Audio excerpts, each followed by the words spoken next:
Hello everyone, good morning to all of you. Welcome to Target Competition and Target Competition YouTube channel में आपका स्वागत है. This is Nikita Agrawal and I am going to conduct 23 April the Hindu editorial vocabulary in this session and जितनी भी vocabulary है जो कि important है हमारे एग्ज़ाम पॉइंट ऑफ व्यू से वो सभी आज हम इस वीडियो में कवर करेंगे. सो डेली मैं आपको द हिंदू एडिटोरियल का vocab सेशन देती हूँ. सो चलिए स्टार्ट करते हैं आज का सेशन को. देखिए हमारा फर्स्ट वर्ड क्या है, डिफेल्केशन. डिफेल्केशन का मतलब होता है धोखा. ठीक है, जैसे धोखा हो गया, गोलमाल हो गई एंड लाइक किसी ने आपके साथ धोखा कर दिया तो उसको कहते हैं डिफेल्केशन. ठीक है, सो डिफेल्केशन सीधा सीधा मतलब होता है लाइक धोखा करना. ओके, सो अभी देखते हैं इसके सिनोनिम्स क्या क्या होते हैं. Disaster and failure. क्या क्या होते हैं डिजास्टर एंड फेलर. डिजास्टर का मतलब आपको पता ही है, कोई आपदा आ जाना. ठीक है, कोई बहुत बड़ी मुसीबत आ जाना उसे कहते हैं डिजास्टर. फेलर का मतलब होता है सीधा सीधा फेलर. एंड अब देखिए इसके एंटोनिम्स क्या क्या होते हैं. अकम्प्लिशमेंट. अकम्प्लिशमेंट का मतलब होता है उपलब्धि, यानी कि आपने कोई चीज़ बहुत ही पाई है, कोई बहुत ही मेहनत से कोई चीज़ पाई है. जैसे कि आप इस जॉब के लिए मेहनत कर रहे हैं तो ये जॉब आपने बहुत ही मेहनत से पा लेंगे आप इन फ्यूचर. और आपने हो सकता है पहले भी कोई जॉब पाई हो बहुत मेहनत से, तो उसे कहते हैं अकम्प्लिशमेंट. ठीक है, यानी कि हिंदी में हम बोल सकते हैं उपलब्धि, यानी कि something that has been achieved successfully, that will be called accomplishment. Okay, इसी तरह अचीवमेंट का मीनिंग होता है लाइक आप कोई चीज़ अचीव कर लेते हो तो उसे कहते हैं अचीवमेंट. ठीक है, अब देखते हैं एग्जाम्पल सेंटेंस किस तरह से इसे यूज़ करना है. रवि मेड डिफेल्केशन इन फंड्स. रवि ने क्या किया है, फंड्स में डिफेल्केशन किया है, यानी कि रवि ने फंड्स में डिफ़ॉल्ट किया है, यानी कि धोखा किया है, गड़बड़ी की है, गोलमाल किया है. That is called defalcation. So defalcation word easy है, आप इसे इजीली लर्न कर सकते हैं. एग्ज़ाम में आएगा तो आपको कोई प्रॉब्लम नहीं होगी. तो चलिए आगे बढ़ते हैं. और हाँ, ये यहाँ पर एज अ नाउन यूज़ किया जा रहा है. जैसे कि आप देख सकते हैं रवि ने क्या किया, डिफेल्केशन किया. ठीक है, तो यहाँ पे ये डिफेल्केशन एज अ नाउन यूज़ हो रहा है. ओके, चलिए आगे बढ़ते हैं. नेक्स्ट वर्ड है कैंडोर. कैंडोर का मतलब होता है फ्रैंकनेस. ठीक है, मतलब कि फ्रैंकनेस का मतलब ये होता है लाइक आप किसी से एकदम खुले हुए हो. ठीक है, खुलकर बात कर रहे हो, घुल मिल गए हो, उसे कहते हैं कैंडोर. इसके सिनोनिम्स क्या क्या होते हैं, डायरेक्टनेस एंड फेयरनेस. क्या होते हैं, डायरेक्टनेस एंड फेयरनेस. डायरेक्टनेस का मतलब हुआ डायरेक्ट किसी चीज़ को बोल देना. फेयरनेस का मतलब ये होता है क्लियर तरीके से, यानी फेयर तरीके से. ठीक है, सो कैंडोर मतलब होता है कि the quality of being open and honest in expression. Like आप अपनी कैसे हो, ओपन हो. आपकी क्वालिटी कैसी है, ओपन वाली क्वालिटी है, ऑनेस्ट वाली क्वालिटी है. ठीक है, एक्सप्रेशन से आप क्या हो, ऑनेस्ट हो, फ्रैंक हो, आपकी क्वालिटी ओपन है, तो आपको क्या कहेंगे, कैंडोर. ठीक है, ऐसी पर्सनैलिटी को बोला जाता है कैंडोर. और ये क्या होता है, नाउन होता है. तो वर्ड ध्यान रखिएगा, न्यू वर्ड है एंड डिफरेंट भी है.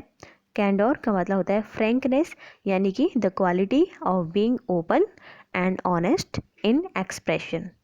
ओके, अब देखिए सिनोनिम्स इसके क्या क्या होते हैं. Directness and fairness are the synonyms of candour. Directness मतलब मैंने आपको बता दिया, फेयरनेस मतलब भी मैंने आपको बता दिया. अब देखिए एंटोनिम्स क्या क्या होते हैं. डिसऑनेस्टी एंड अनफेयरनेस, यानी कि आप डिसऑनेस्ट हो, ईमानदार नहीं हो, अनफेयर हो. ठीक है, तो उसे कहेंगे इसके एंटोनिम्स, क्योंकि देखो मीनिंग अपोजिट है ना, इसलिए एंटोनिम्स है. अब देखिए example sentence. She has done her task with complete candour. यहाँ पे कैंडोर का यूज़ किया हमने, यानी कि उसने अपना टास्क किया. कैसे किया, कंप्लीट कैंडोर, यानी कि पूरी ईमानदारी से, पूरी ऑनेस्टी से, पूरे कैंडोर से. ठीक है, सो ये वर्ड हो गया कैंडोर. और डिफरेंट वर्ड है, न्यू वर्ड है, एग्ज़ाम में बिल्कुल आ सकता है, क्योंकि एग्ज़ाम में ऐसे वर्ड्स आते हैं जो कि डिफरेंट होते हैं, न्यू होते हैं. ठीक है, so I hope this is clear. और यहाँ पे ये कैसे यूज़ किया गया है, एज अ नाउन यहाँ पे इसका यूज़ किया गया है. क्योंकि देखो शी तो आपका सब्जेक्ट हो गया, हैज़ आपका हेल्पिंग वर्ब हो गया, डन आपका यहाँ पे मेन वर्ब हो गया, उसके बाद ही पूरा आपका ऑब्जेक्ट है. तो यहाँ पे कैंडोर क्या है, आपका ऑब्जेक्ट है. ठीक है, चलिए आगे बढ़ते हैं. और हाँ चलिए, हमने इसमें सारी चीज़ें देख ली हैं। अब है नेक्स्ट वर्ड। नेक्स्ट वर्ड में क्या है? सिसेशन। सिसेशन का मतलब क्या होता है? एक तरह का ठहराव हो जाना, यानी कि एबियंस। क्या होता है? एबियंस का मतलब होता है एक तरह का क्या होना? ठहराव होना। ठीक है। सो सिसेशन मतलब हो गया ठहराव। इसके सिनोनिम्स क्या क्या होते हैं? Breather and discontinuous. डिसकंटिन्यूस का मतलब हुआ कोई चीज़ जो कि कंटिन्यूस नहीं है। ठीक है, कोई चीज़ जो कि कंटिन्यूस नहीं है, यानी कि रुक रुक कर हो रही है, गैप लेकर हो रही है, उसमें बहुत सारे गैप्स हैं, उसे कहेंगे डिसकंटिन्यूस। ठीक है। सो सिसेशन का मतलब होता है एक तरह का कोई चीज़ ठहराव, यानी कि कोई चीज़ ठहराव आ जाना, किसी चीज़ में रुक जाना, कोई विराम ले लेना। ठीक है, एक गैप ले लेना, एंड एक तरह का छोड़ देना, एक तरह का, ठीक है, काम को छोड़ देना। ठीक है, so that is called cessation. अब देखिए, इसको हम इंग्लिश में और क्या बोलेंगे? द फैक्ट और प्रोसेस ऑफ एंडिंग और being brought to an end, यानी कि किसी चीज़ का एक ऐसा प्रोसेस जो कि ख़त्म हो रही हो। ठीक है, और being brought to an end, या फिर एंड की तरफ ले जाई जा रही हो। ठीक है, सो उसे कहते हैं क्या? सिसेशन। अब देखिए, इसके सिनोनिम्स क्या क्या होते हैं? Breather and discontinuous. Breather and discontinuous क्या होते हैं? इसके सिनोनिम्स होते हैं। Okay, so I hope this is clear. सो अगर मैं ये सिसेशन का एक एग्जांपल बोलूँ तो क्या हो जाएगा? Ageing starts in 20s and cessation of exercise by the elite sports people could contribute to this। cessation of exercise का यहाँ पे यूज़ किया गया है। cessation of exercise अगर हम बोलते हैं, इसका मतलब क्या हुआ? एबियंस ऑफ एक्सरसाइज, यानी कि ठहराव, एक्सरसाइज में कैसा ठहराव। ठीक है, सो इस तरीके से इसका यहाँ पे यूज़ किया गया है। सो अब देखिए एग्जांपल सेंटेंस में से किस तरीके से यूज़ करते हैं, और इसके एंटोनिम्स क्या होते हैं? एक्टिविटी एंड कंटिन्यूटी, यानी कोई चीज़ जो कि एक्टिविटी है, मतलब एक्टिवली हो रही है कोई काम, एंड कंटिन्यूटी मतलब कंटिन्यूसली कोई काम हो रहा है। अब देखिए example sentence. Since the bad weather has caused a temporary building cessation. Bad weather यानी ख़राब मौसम, उसने क्या किया? टेम्पररी बिल्डिंग सिसेशन कर दिया, यानी कि बिल्डिंग का जो काम था, जो चल रहा था, उसमें सिसेशन आ गया, यानी कि ठहराव आ गया, एबियंस आ गया। ठीक है, अभी समझ में आया एग्जाम्पल से? सीज the bad weather, bad weather की वजह से क्या हुआ? जो बिल्डिंग का काम था उसमें सिसेशन आ गया, यानी कि ठहराव आ गया। ठीक है, the office building will not be completed on time, जिसकी वजह से जो ऑफिस बिल्डिंग है वो टाइम पर कंप्लीट नहीं हो पाएगी। ठीक है, सो इस तरीके से इसका मीनिंग निकल के आ रहा है। और जो सिचुएशन है वो यहाँ पे आप देख सकते हो एज अ नाउन यूज़ किया जा रहा है, क्योंकि आप देख सकते हो एज अ सब्जेक्ट तो ये है नहीं, एज अ वर्ब ये है नहीं, तो क्या है? एज एन ऑब्जेक्ट यहाँ पे यूज़ हो रहा है। So as an object use हो रहा है तो क्या हुआ? नाउन हुआ। सीज the bad weather has caused a temporary building situation, ये क्या है आपका? यहाँ पे नाउन है। ठीक है, सो आपको सिचुएशन का मतलब बहुत ही अच्छे से क्लियर हो गया होगा। इससे पहले की वर्ड मैं आपको रिवाइज करा देती हूँ। कैंडोर का मतलब हमने समझा था फ्रैंकनेस, यानी कि कैसा होना? ऑनेस्ट होना, फ्रैंक होना। ठीक है, और डेफेलकेशन का मतलब मैंने आपको बताया था डिफॉल्ट, यानी कि एक तरह का धोखा होना, गड़बेड़ी होना, उसे कहते हैं डिफेलकेशन। सो डिफेलकेशन आपको याद हो गया, कैंडोर आपको याद हो गया, सिचुएशन आपको याद हो गया। अब चलते हैं फोर्थ वर्ड पे, जो है डेवियस।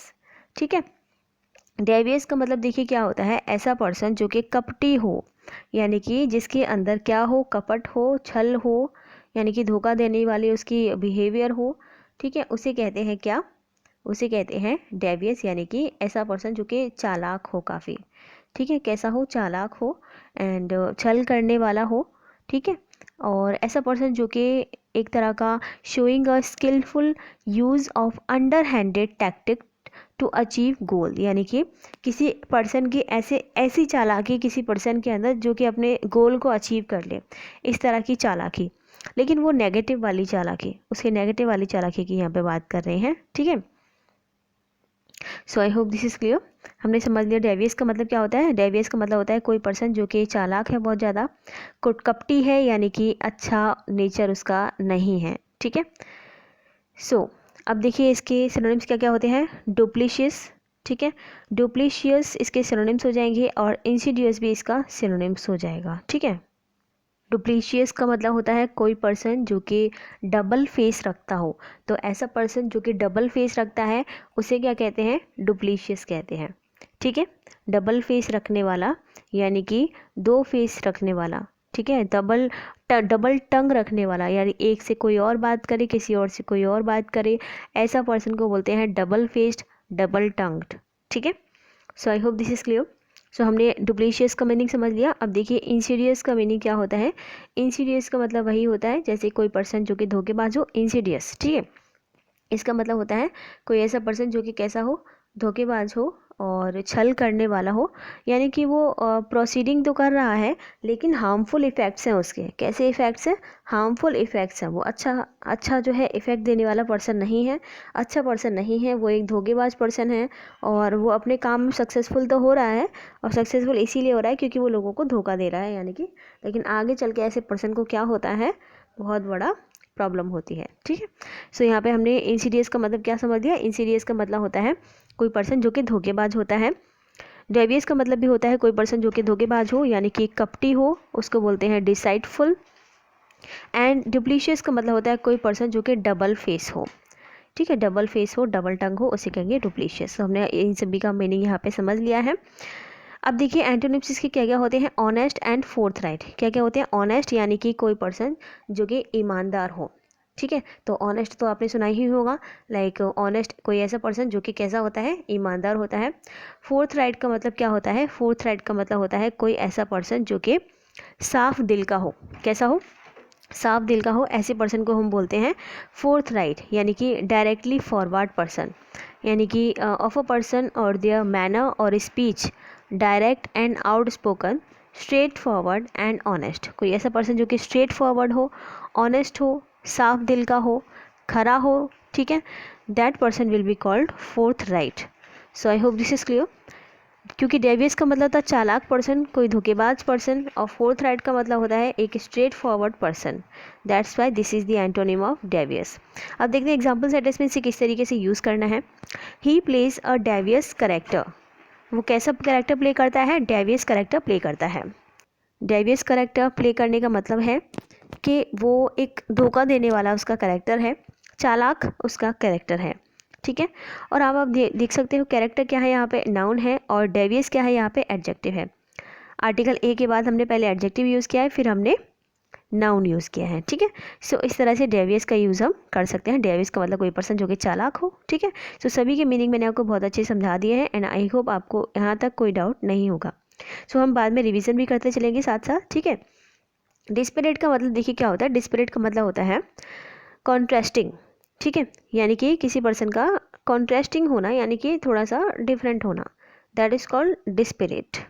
कोई ऐसी चीज़ या कोई ऐसा पर्सन जो कि डिफरेंट हो। ठीक है, यानी कि एक जैसा ना दिखता हो, बिल्कुल ही डिफरेंट हो, ऐसा डिफरेंट कि दोनों चीज़ों में कोई कंपैरिजन करने की ज़रूरत ही ना हो, क्योंकि वो दोनों डिफरेंट हैं, बिल्कुल डिफरेंट है। ठीक है, so things so unlike that there is no basis for comparison, यानी कि दो चीज़ें इतनी अनलाइक हो, इतनी डिफरेंट हो कि कंपैरिजन का कोई बेसिस ही ना हो, दैट इज़ कॉल्ड डिस्परेट। ठीक है, ये डिस्परेट मतलब कोई चीज़ जो कि असमान हो, यानी कि अनईक्वल हो।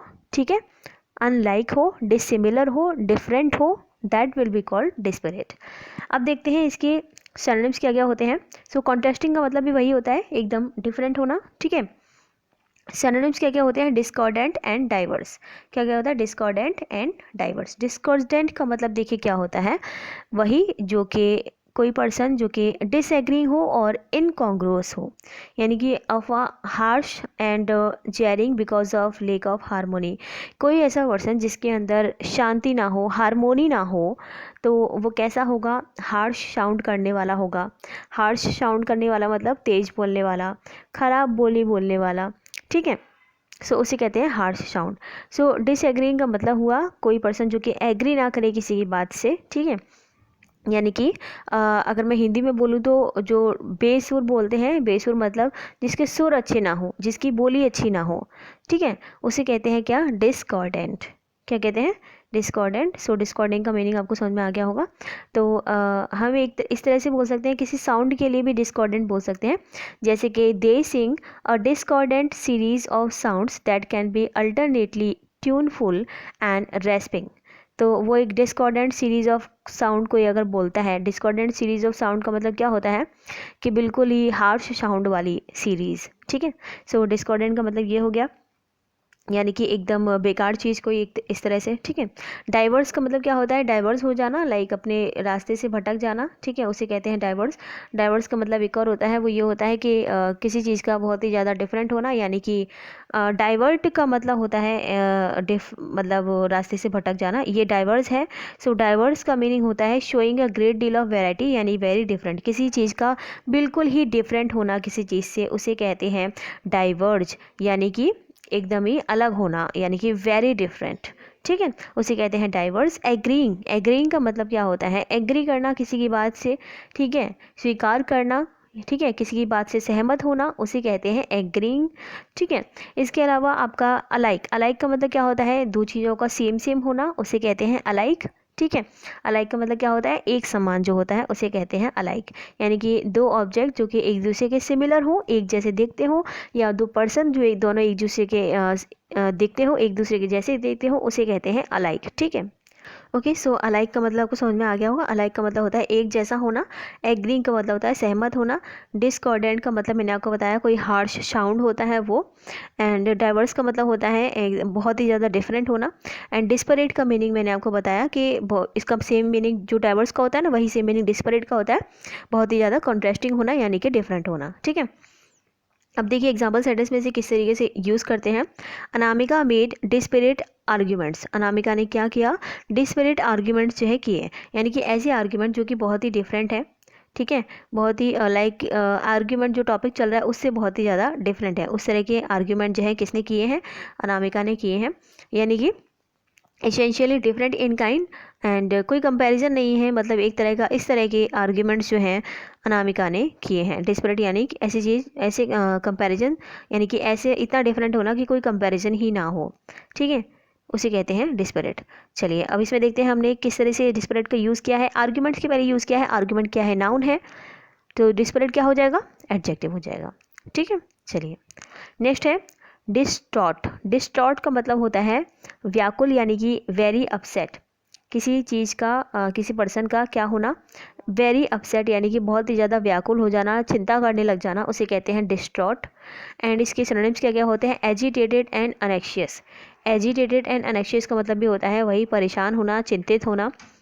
इसके अपोजिट जो एंटोनिम्स हैं उनका मीनिंग क्या हो जाएगा, बैलेंस्ड, यानी कि बैलेंस्ड रहना, यानी कि बैलेंस्ड का मतलब होता है ना ज़्यादा परेशान होना ना ज़्यादा शांत रहना, उसे कहते हैं बैलेंस्ड। एंड काम का मतलब होता है शांत रहना। सो ये दोनों क्या हो जाएंगे, डिस्टॉर्ट के एंटोनिम्स हो जाएंगे, क्योंकि डिस्टॉर्ट का मीनिंग होता है वेरी अपसेट, यानी कि व्याकुल हो जाना। अब देखते हैं एग्जाम्पल सेंटेंस में से किस तरीके से यूज़ करना है। She burst into a little peal of laughter as she looked into his distraught face, मतलब वो लिटिल पील ऑफ लाफ्टर में हो गई, बस्ट हो गई, क्यों, क्योंकि उसने क्या किया, उसका डिस्टॉर्ट फेस जो है देखा, यानी कि वेरी अपसेट फेस जो है देखा, ठीक है। So she burst into a little peal of laughter as she looked into his distort face, यानी कि वेरी अपसेट फेस। यहाँ पे आप देख सकते हो फेस के पहले डिस्टॉर्ट का यूज़ किया गया है, तो फेस क्या है, नाउन है, तो डिस्टॉर्ट क्या हो जाएगा, एडजेक्टिव हो जाएगा। ये मैंने आपको कई और बताया है कि नाउन को मॉडिफाई करता है adjective, that's why distort used here for face, and face is a noun, that's why distort is adjective, ठीक है। So I hope this is clear. Distort को मतलब होता है वेरी अपसेट, एजिटेटेड का मतलब चिंतित होना, अनेक्सियस का मतलब भी चिंता करना, बैलेंस का मतलब बैलेंस रहना, एंड काम का मतलब होता है शांत रहना, ठीक है।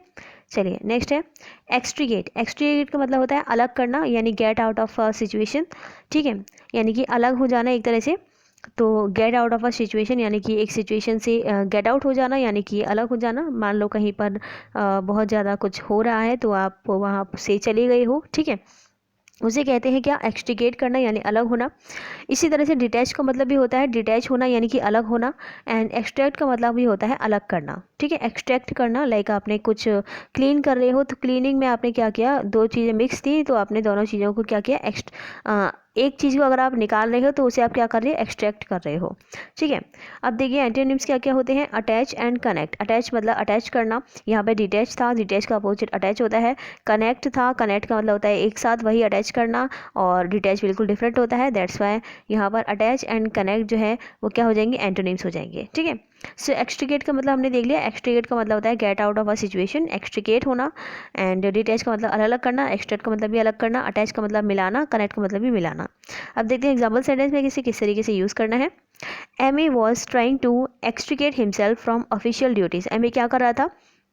एम ए ट्राई कर रहा था अपने आप को एक्सट्रिकेट करने की ऑफिशियल ड्यूटीज से, ठीक है, यानी कि जो ऑफिशियल ड्यूटीज़ हैं, ठीक है, ऑफिशियल ड्यूटीज़ जो कि एक्सट्रिकेट नहीं होना चाहिए ऑफिशियल ड्यूटीज से, लेकिन एम ए जो है वो कोशिश कर रहा था अपने आप को एक्सट्रिकेट करने की ऑफिशियल ड्यूटीज़ से, ठीक है। सो एक्सट्रिकेट यहाँ पे हमने टू के बाद यूज़ किया है और टू के बाद हमने किसका यूज़ किया है? वर्ब का यूज़ किया है, ठीक है। सो एज अ वर्ब यहाँ पे एक्सट्रिकेट यूज़ हो रहा है। I hope this is clear. Extricate बहुत ही ईजी वर्ड है, आप इसे इजीली लर्न कर सकते हैं। तो अभी हमने लास्ट में कौन से वर्ड देखे? हमने लास्ट में देखिए हमने डेवियस समझाया था। डेवियस हमने समझ ही लिया था, चालाक यानी कि कोई पर्सन जो कि चालाक उसे कहते हैं डेवियस। डिस्परेट का मीनिंग हमने समझा था। डिस्परेट का मीनिंग होता है बिल्कुल ही कॉन्ट्रास्टिंग होना यानी कि डिफरेंट होना, उसे कहते हैं डिस्परेट। डिस्टॉर्ट का मतलब होता है कोई पर्सन जो कि वेरी अपसेट हो, उसे कहते हैं डिस्टॉर्ट, ठीक है। एक्सट्रिकेट का मतलब होता है अलग करना। सो एक्सट्रिकेट यहाँ पे एज अ वर्ब यूज़ हो रहा है। एक्सट्रिकेट मतलब अलग करना, ठीक है। अब हम आते हैं नेक्स्ट वर्ड पे। वो नेक्स्ट वर्ड क्या है? रिग। रिग का मतलब होता है ड्रेसअप होना यानी कि कपड़े पहनना, ठीक है। रिग का मतलब क्या होता है? ड्रेसअप करना। अब देखिए कितना छोटा सा वर्ड है RIG। अगर हमें ये वर्ड नहीं पढ़ते तो हमें पता ही नहीं चलता कि RIG से भी कोई वर्ड बनता है। तो इस तरह के क्वेश्चन क्या होते हैं ना, आपने देखा होगा रीजनिंग में आ जाते हैं। लाइक कुछ लेटर्स हमें दे दिए जाते हैं, फिर कहते हैं कि इनसे वर्ड बनाओ, अगर बन रहा है कि नहीं। अगर बन रहा है तो आपका ये ऑप्शन करेक्ट होगा, अगर नहीं बन रहा है तो आपका ये ऑप्शन करेक्ट होगा, अगर एक से ज़्यादा वर्ड बन रहे हैं तो आपका ये ऑप्शन करेक्ट होगा। अब मान लो आपने ये वर्ड बना लिया लेकिन आपको जब पता ही नहीं कि ये वर्ड होता भी है कि नहीं, तो आप क्या लगाओगे? क्वेश्चन में फिर कन्फ्यूजन हो जाती है, क्या लगाना है कि नहीं लगाना है, होता भी है कि नहीं होता है, क्या पता, ठीक है। सो ये प्रॉब्लम हो जाती है। सो रिग का मतलब होता है ड्रेसअप होना यानी कि वस्त्र पहनना, कपड़े पहनना। इसके अलावा एक और मीनिंग होता है इसका। रिग का मतलब धोखा भी होता है, लाइक धोखा उसको बोलते हैं रिग, ठीक है। धोखा वर्ड आपने सुना है तो इसको इंग्लिश में क्या बोलते हैं? रिग बोलते हैं। इसके अलावा जैसे कि कोई जहाज़ की जो रस्सियाँ होती हैं उनको भी रिग कहते हैं। जहाज़ की जो रस्सियाँ होती हैं पानी के जहाज़ की, उसको भी रिग बोलते हैं, ठीक है। या फिर एक तरह का किसी पर्सन को स्विंडल करना यानी कि धोखा देना, ठीक है। तो मैंने आपको बता ही दिया धोखा देना होता है रिग। तो ये सभी मीनिंग जो है रिग के होते हैं, ठीक है। So I hope this is clear. So rig के हमने 3-4 मीनिंग देखे। एक तो ये ड्रेसअप, एंड दूसरा देखा जहाज़ की रस्सी, तीसरा देखा हमने धोखा देना, ठीक है। So I hope this is clear. अब देखिए इसके सिनोनिम्स क्या क्या होते हैं? Equip and furnish. Equip and furnish are the synonyms of rig. अब इक्विप का मतलब क्या होता है? देखिए कि इक्विप का मतलब होता है किसी चीज़ को तैयार करना, सजाना, उसे कहते हैं equip. Supply with the necessary items for a particular purpose. किसी चीज़ को एक नेसेसरी आइटम्स जो है, नेसेसरी आइटम जो भी हैं उससे सजाना, उसे कहते हैं इक्विप करना, ठीक है। यानी कि किसी चीज़ को डेकोरेट करना, दैट इज़ कॉल्ड इक्विप, ठीक है। आप डेकोरेट कर रहे हो किसी चीज़ को तो आप क्या कर रहे हो? इक्विप कर रहे हो। इसी तरह से फर्निश करने को भी बोलते हैं, लाइक फर्निश करना यानी कि किसी चीज़ को सजाना, एंड इसके अलावा किसी को प्रेजेंट करना कोई चीज़, ठीक है, उसे भी कहते हैं फर्निश करना, यानी कि provide with furniture and fittings, ठीक है। सो फर्निश का मतलब सिंपली होता है सजाना, ठीक है। So I hope this is clear. अब देखिए इसके एंटोनिम्स क्या क्या होते हैं? डिसरोब एंड अनकवर, ठीक है। क्या होते हैं? डिसरोब एंड अनकवर। अब इनका मीनिंग भी समझ लीजिए। डिसरोब का मतलब क्या होता है?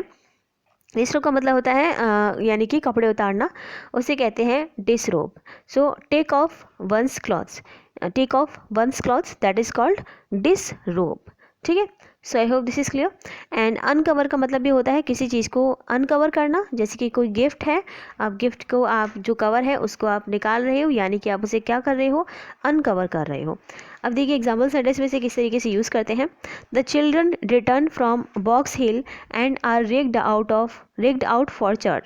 यानी कि चिल्ड्रन जो हैं वो रिटर्न हुए कहाँ से? बॉक्स हिल से, and are rigged out for church, और फिर उनको कपड़े पहनाए गए, ठीक है। उनको कपड़े पहनाए गए फिर से, यानी कि लिखा है ना रिग का मतलब होता है ड्रेसअप होना। उनको फिर से ड्रेसअप किया गया, किस लिए? चर्च के लिए, ठीक है। तो जब वो चिल्ड्रन जो है बॉक्स हिल से लौटे तो उन्हें फिर से ड्रेसअप किया गया, किसके लिए? चर्च के लिए, चर्च में जाने के लिए, ठीक है। सो इस तरीके से रिग का यूज़ यहाँ पे किया गया है। और रिग का मतलब होता है कपड़े पहनना यानी कि वस्त्र पहनना, और इक्विप का मतलब होता है सजाना, फर्निश का मतलब भी होता है सजाना, डिस्टर्ब का मतलब होता है कपड़े उतारना यानी कि take off one's clothes, and uncover का मतलब होता है किसी चीज़ को अनकवर करना यानी कि पैकिंग को खोलना, ठीक है। So I hope this is clear. So बहुत ही डिफरेंट मीनिंग है यहाँ पे रिग, एंड इसको आप अच्छे से याद कर लीजिए, एग्जाम में आ सकता है बिल्कुल। एंड बाकी सारे मीनिंग जो जैसे डिसरोब हुआ, डिसरोब भी आपका डिफरेंट है। बाकी सारे मीनिंग तो आपने सुने होंगे, जैसे कि इक्विप, फर्निश, अनकवर, ये सब आपने सुना होगा। ड्रिग एंड डिसरोब, इन दोनों को आप याद रखिएगा। डिसरोब का मतलब होता है उतारना कपड़े, एंड ड्रिग का मतलब होता है कपड़े पहनना। दोनों की मीनिंग बिल्कुल डिफरेंट है, ठीक है। सो यहाँ पे हमने रिग का यूज़ कैसे किया है, आर के बाद किया है एज अ मेन वर्ब यहाँ पे किया गया है, तो ये वर्ब की तरह यहाँ पे यूज़ किया गया है। इसी तरह से इसका सेंटेंस में यूज़ किया जाता है। नेक्स्ट क्वेश्चन है, नेक्स्ट वर्ड है एंटेंगल। एंटेंगल का मतलब होता है उलझना। एंटेंगल का मतलब क्या होता है, उलझ जाना। जैसे कि मान लो धागे हैं, तो धागे हैं या फिर कोई और चीज़ है, लाइक झालर जो होती है, वो जब उलझ जाती है तो वो क्या हो जाती है, एंटेंगल हो जाती है। उसे क्या कहते हैं, एंटेंगल। तो ये बहुत ही ईजी वर्ड है, ये तो आपको याद होगा ही। एंटेंगल का मतलब होता है क्या, उलझ जाना। एंड इसको हम इन्वॉल्व भी वो कहते हैं, ठीक है, यानी कि सारी चीज़ें इन्वॉल्व हो जाती हैं तो वो उलझ जाती हैं, ठीक है, तो उसे कहते हैं एंटेंगल। अब देखते हैं कन्फ्यूज़। कन्फ्यूज़ का मतलब भी यही, देखो कन्फ्यूज़ इसका सिनोनिम क्यों है, जब चीज़ें बहुत ही ज़्यादा मिक्स हो जाती हैं यानी कि एंटेंगल हो जाती हैं, तो वो कन्फ्यूज़न हो जाती है कि उसको कैसे ठीक करें, ठीक है, तो वो कन्फ्यूज़ हो जाती है। कॉम्प्लिकेट का मतलब भी होता है, अब देखो कन्फ्यूज़न मतलब कोई चीज़ बहुत ही ज़्यादा मिक्स हो गई है तो उसको अलग अलग करना है, तो वो कॉम्प्लिकेटेड प्रोसीजर होता है पूरा, राइट। सो इसलिए कॉम्प्लिकेट भी आपका इसका सिनोनिम हो जाएगा। क्लैरिफाई का मतलब होता है क्लैरिफाई यानी कि क्लियर, यानी कि कोई उलझन नहीं, कोई मिक्सिंग नहीं, सब कुछ क्लियर है, सब कुछ अलग अलग है, उसे कहते हैं क्लैरिफाई, ठीक है। क्लैरिफाई का मतलब अपनी बात को क्लैरिफाई करना भी होता है। एक्सक्लूड का मतलब भी होता है बाहर करना यानी कि अलग अलग करना। सो यहाँ पर तो था एंटेंगल यानी कि सारी चीज़ों का मिल जाना, एक तरह से उलझ जाना, लेकिन एक्सक्लूड का मतलब होता है अलग अलग करना, यानी कि अपोजिट हो गया meaning, right. So that's why exclude and clarify are the antonyms of entangle, ठीक है। बहुत इजी वर्ड है, आपको याद हो गया होगा। अब देखिए एग्जाम्पल सेंटेंस में इसे किस तरीके से यूज़ करते हैं। Don't entangle those people in your project as they are not trustworthy, यानी कि उन लोगों को अपने प्रोजेक्ट में एंटेंगल मत करो क्योंकि वो लोग कैसे हैं, ट्रस्टवर्दी नहीं हैं। वो लोग कैसे हैं, ट्रस्टवर्दी नहीं हैं। So don't entangle those people in your project. So entangle का मतलब क्या हुआ कि इन्वॉल्व मत करो, ठीक है। एंटेंगल का मतलब होता है इन्वॉल्व करना, सो डोंट लगा दिया पहले, यानी कि इन्वॉल्व नहीं करना है, ठीक है। किसी पर्सन को किसी काम में इन्वॉल्व ना करना यानी कि एंटेंगल ना करना, ठीक है। So I hope this is clear to you. And आप देख सकते हो यहाँ पे एज अ वर्ब इसका यूज़ किया गया है आफ्टर डू। डू क्या हो गया आपका, डू नॉट, यानी कि डू हो गया आपका हेल्पिंग वर्ब, और आपका एंटेंगल क्या हो गया, मेन वर्ब, ठीक है। So I hope this is clear. बहुत ही ईजी मीनिंग थी, आपको याद हो गए होंगे। नेक्स्ट वर्ड है प्री मीडिएटेड। प्री मीडिएटेड का मतलब होता है कोई चीज़ जो कि प्लान्ड हो, ठीक है, यानी कि पहले से ही प्लान्ड की गई हो।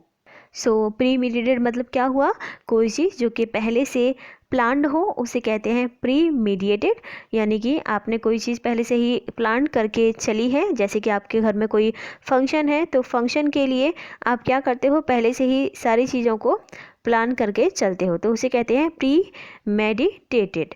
सो प्री मेडिटेटेड मतलब एक तरह से सोचा समझा कोई काम, यानी कि थिंक आउट और plan an action specially a crime before hand. और हाँ, ये नेगेटिवली यूज़ किया जाता है। नेगेटिवली कैसे, जैसे कोई पर्सन क्राइम करने जा रहा है तो क्राइम करने से पहले उसने सारी प्लानिंग कर ली कि किस तरीके से सारा काम करना है, यानी कि कोई चीज़ जो कि जानबूझकर की गई हो, पहले से ही सोच समझ के की गई हो, ठीक है, that is called pre meditated, ठीक है। सो प्री मेडिटेटेड का मतलब हुआ कोई चीज़ जो कि प्लान हो, स्पेशली कोई नेगेटिव वर्क, कोई नेगेटिव स्टेप अगर कोई पर्सन लेने जा रहा है तो उसमें पहले से ही की गई प्लानिंग को प्री मेडिटेटेड कहते हैं। So I hope this is clear. Easy word है एंड लॉन्ग है थोड़ा, लेकिन इसका मीनिंग इजी है तो आप अच्छे से इसे लर्न कर सकते हैं। और देखिए कैलकुलेटेड का मतलब क्या होता है, कैलकुलेटेड मतलब आपने पहले से ही चीज़ों को प्लान कर लिया है, यानी कि उन्हें कैलकुलेट कर लिया है कि किस तरह मुझे जाना है, किस तरह आना है, किस तरह सब कुछ करना है, उसे कहते हैं एक तरह से कैलकुलेशन पहले से ही कर लेना, यानी कि प्लानिंग पहले से ही कर लेना। सो that's why calculated is the synonym of pre meditated. अब देखिए डेलिब्रेट का मतलब क्या होता है। डेलिब्रेट का मतलब होता है कोई चीज़ जानबूझकर करना, उसे कहते हैं डेलिब्रेट, ठीक है। डेलिबरेट का मतलब क्या होता है, कोई चीज़ जानबूझकर करना, that is called deliberate. So deliberately आपने सुना होगा, मैंने आपको कराया भी था। डेलिबरेटली का मतलब होता है जानबूझकर, है ना, होता है ना। सो डेलिबरेट का मतलब भी होता है क्या, जानबूझकर, यानी कि एक तरह से कोई चीज़ विचार करना भी होता है इसका मतलब। लाइक आप विचार कर रहे हो, ठीक है, तो विचार करना, पहले से सोचा हुआ कोई काम, उसे कहते हैं डेलिबरेट। जैसे यहाँ पर भी पहले से सोचा हुआ काम था, यानी कि प्लानिंग थी, right. So that is called deliberate. यानी कि डेलिबरेट मतलब इंग्लिश में बोले तो intentional, calculated, concise, intended, planned, ठीक है, एंड विलफुल, पर्पसफुल, ठीक है। So these are the synonyms of deliberate. So I hope this is clear. Deliberate मतलब पहले से ही प्लान्ड कोई चीज़ और जानबूझकर, ओके। सो अब देखिए इसके एंटोनिम्स क्या क्या होते हैं, एक्सीडेंटल एंड कैजुअल। एक्सीडेंटल का मतलब क्या हुआ, कोई चीज़ जो कि अचानक से हो जाए, एक्सीडेंटल हो। एक्सीडेंटल का मतलब क्या होता है, कोई चीज़ अचानक से हो जाए। जैसे एक्सीडेंट ही ले लो आप, अब एक्सीडेंट जो होता है वो क्या पहले से प्लान्ड होता है, मतलब जिसका जिसका एक्सीडेंट हुआ है वो क्या है, एकदम से अचानक से होता है ना। सो दैट्स वाई एक्सीडेंटल मतलब होता है कोई चीज़ जो कि अचानक से हो जाए, उसे कहते हैं एक्सीडेंटल, ठीक है। So I hope this is clear.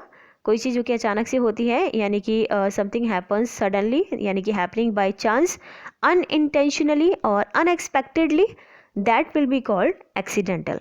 इसी तरह कैजुअल का मीनिंग होता है, तो जो एक्सीडेंटल का मीनिंग मैंने आपको बताया उसे आप याद रखिएगा। कैजुअल का मतलब भी होता है कोई चीज़ अचानक से हो जाना, ठीक है, दैट इज़ कॉल्ड कैजुअल। यानी कि अनकंसर्न्ड, यानी कि पहले से कंसर्न ना की गई हो किसी चीज़ पर, कंसर्न ना किया गया हो पहले से किसी चीज़ पर और वो हो जाए, दैट इज़ कॉल्ड अनकंसर्न्ड, ठीक है। So I hope this is clear. यानी कि कोई person, a person who does something irregularly, कोई ऐसा पर्सन जो कि हाँ, कैजुअल का हम एक और मीनिंग इस तरह से बोल सकते हैं कि कोई ऐसा पर्सन जो कि अपने किसी काम को रेगुलरली ना करता हो, ठीक है, रेगुलरली ना करता हो, उसे कहते हैं कैजुअल। क्या कहेंगे, कैजुअल। कोई पर्सन जो अपने काम को रेगुलरली ना करता हो उसे कहते हैं कैजुअल। एंड कैजुअल का जो दूसरा मीनिंग होता है वो होता है अचानक से, ठीक है। और इसका ओकेजनल भी इसका मीनिंग होता है ओकेजनल, ठीक है। So I hope this is clear. And अब देखते हैं एग्जाम्पल सेंटेंस में से किस तरीके से यूज़ करते हैं। Had it really been premeditated that he should fall into that camp, मतलब क्या ये पहले से ही प्री मेडिटेटेड था, क्या ये पहले से ही प्लान्ड था कि उसे उस कैंप में जाना है, ठीक है। सो इस तरीके से इसका यूज़ किया गया है। तो क्या ये पहले से ही प्री मेडिटेटेड था, यानी कि क्या ये पहले से ही प्लान्ड था। तो नेक्स्ट टाइम से जब भी आप प्लान्ड जैसे वर्ड का यूज़ करो कहीं पर भी, तो आप प्लान्ड की जगह कोशिश करना कि इस वर्ड का यूज़ करो, प्री मेडिटेटेड का। जब आप पुराने वर्ड की जगह उसी मीनिंग के न्यू वर्ड्स को यूज़ करते हो अपनी लैंग्वेज में, तो आपको वो कैब याद करना बहुत ही ज़्यादा इजी हो जाता है। So this is the way of learning vocab easily, ठीक है। तो आप इस तरह से याद कर सकते हैं। प्री मेडिटेटेड का मतलब होता है प्लान्ड, पहले से ही प्लान्ड, ठीक है। सो हमने इसका मीनिंग समझ लिया। और यहाँ पे ये किस तरीके से यूज़ किया गया है, एडजेक्टिव की तरह यूज़ किया गया। अब आप कहोगे कैसे एडजेक्टिव, तो देखिए इट के लिए हमने प्री मेडिटेटेड का यूज़ किया है, क्योंकि हम बोल रहे हैं कि हैड इट, क्या ये प्री मेडिटेटेड था, क्या ये प्री मेडिटेटेड था, ये को डिपेंड करने, ये को डिनोट करने के लिए हमने इट का यूज़ किया है। Had it really been premeditated, ठीक है। सो इट को बताया हमने कि जो इट, यानी कि जो इट मतलब कोई भी काम, तो वो क्या प्री मेडिटेटेड था, ठीक है, यानी कि पहले से प्लान था। तो इट के लिए हमने प्री मेडिटेटेड का यूज़ किया है, इसलिए प्री मेडिटेटेड क्या हो जाएगा, आपका एडजेक्टिव हो जाएगा, ठीक है। So I hope this is clear friend, इसका मीनिंग आपको समझ में आ गया होगा। और इस तरह से हमने सभी वर्ड्स कंप्लीट कर लिए हैं। अब मैं आपको कराऊंगी इन सभी वर्ड्स का रिवीजन, जिससे कि आप इन सभी वर्ड्स को कभी भी ना भूलो। सो सबसे पहले हमने पहला वर्ड पढ़ा था डिफेल्केशन, और डिफेल्केशन का मीनिंग क्या था, डिफॉल्ट, यानी कि धोखा होना, ठीक है, उसे कहते हैं डिफेल्केशन, यानी कि धोखेबाजी, that is called defalcation. So I hope this is clear. और ये क्या था, नाउन था। डिफेल्केशन क्या था, नाउन था। और मैंने इसका एग्जांपल भी आपको दिया था कि रवि ने फंड्स में क्या किया है, डिफेल्केशन किया है, यानी कि गोलमाल किया है, धोखेबाजी की है, डिफ़ॉल्ट किया है, ठीक है। सो ये होता है डिफेल्केशन का मीनिंग। नेक्स्ट मैंने आपको बताया था कैंडोर। कैंडोर का मीनिंग होता है फ्रैंकनेस, यानी कि आप किसी के साथ फ्रैंक हो, बिल्कुल फेयर हो, डायरेक्ट बोलते हो, ऑनेस्ट हो, तो उसे बोलते हैं कैंडोर। डिफरेंट वर्ड है, आप इसे याद कर लीजिए, बहुत इंपॉर्टेंट है। सो कैंडर का मतलब होता है कैसा होना, फ्रैंक होना, फेयर होना, ऑनेस्ट होना, ठीक है। नेक्स्ट होता है, और ये क्या होता है, कैंडोर नाउन होता है। नेक्स्ट मैंने आपको बताया था सिसेशन। सिसेशन का मतलब होता है एबियंस, यानी कि एक तरह का ठहराव आ जाना, यानी कि कंटिन्यूस का ना होना, कंटिन्यूटी का ना होना, उसे कहते हैं सिसेशन, यानी कि एक तरह का ठहराव, ठीक है। और ये क्या होता है, नाउन होता है, ठीक है। डेवियस का मीनिंग मैंने आपको बताया था, डिसाइटफुल, यानी किसी पर्सन का कपटी होना, यानी कि डबल फेस वाली पर्सनैलिटी होना, डबल टंग वाली पर्सनैलिटी होना, that person will be called Davies, ठीक है। यानी कोई पर्सन जो कि डेवियस करेक्टर वाला हो, यानी कि एक तरह का कपटी बोलते हैं हिंदी में, कपटी मतलब उसके अंदर छल हो, कपट हो, धोखा देता हो, ठीक है, और डबल फेस पर्सनैलिटी हो उसकी, उसे कहते हैं क्या, डेवियस। और एक और वर्ड है इसके लिए हिंदी में, वो होता है चालाक। तो ऐसा पर्सन जो कि चालाक हो, धोखा देने वाला हो और ऑनेस्ट ना हो, और उसे कहते हैं क्या, डबल फेस पर्सन, यानी कि डेवियस कहते हैं, ठीक है। और ये क्या होता है, एडजेक्टिव होता है। नेक्स्ट मैंने आपको बताया था डिस्पेरेट। डिस्पेरेट का मतलब होता है कोई चीज़ जो कि बिल्कुल ही डिफरेंट हो, डिस्पेरेट हो, यानी कि कोई चीज़ लाइक पेन हुआ और एक पेंसिल हुई, तो दोनों एक दूसरे से क्या है, डिफरेंट है, ठीक है। सो ऐसी चीज़ें जो कि बिल्कुल ही डिफरेंट हो, दैट इज़ कॉल्ड डिस्पेरेट, ठीक है। क्या कहते हैं, डिस्पेरेट, यानी कि बिल्कुल कॉन्ट्रास्टिंग होना, यानी कि डिफरेंट होना। और ये क्या होता है, एडजेक्टिव होता है, तो इसको आप याद रखिएगा, डिस्पेरेट क्या होता है, एडजेक्टिव होता है। नेक्स्ट होता है डिस्ट्रॉट। डिस्ट्रॉट का मीनिंग मैंने आपको बताया था, वेरी अपसेट, यानी बहुत ही ज़्यादा अपसेट होना, उसे कहते हैं डिस्ट्रॉट होना, यानी कि एक तरह से परेशान हो जाना, ठीक है, चिंता में रहना, एजिटेटेड रहना, अनेक्शियस रहना, उसे कहते हैं डिस्ट्रॉट।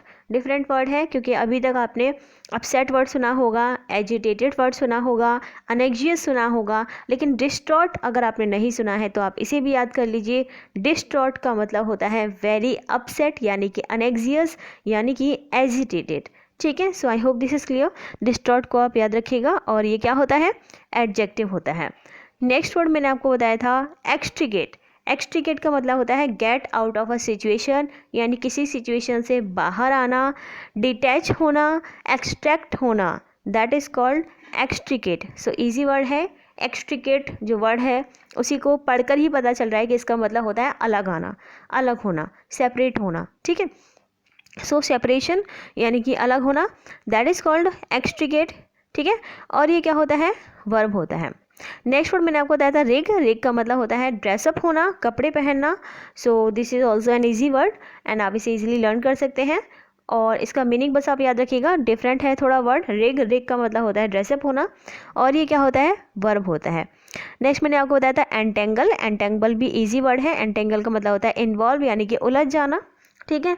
तो कंफ्यूज हो जाना, कॉम्प्लिकेटेड हो जाना, उसे कहते हैं एंटेंगल हो जाना, यानी कि उलझ जाना, और ये क्या होता है, वर्ब होता है।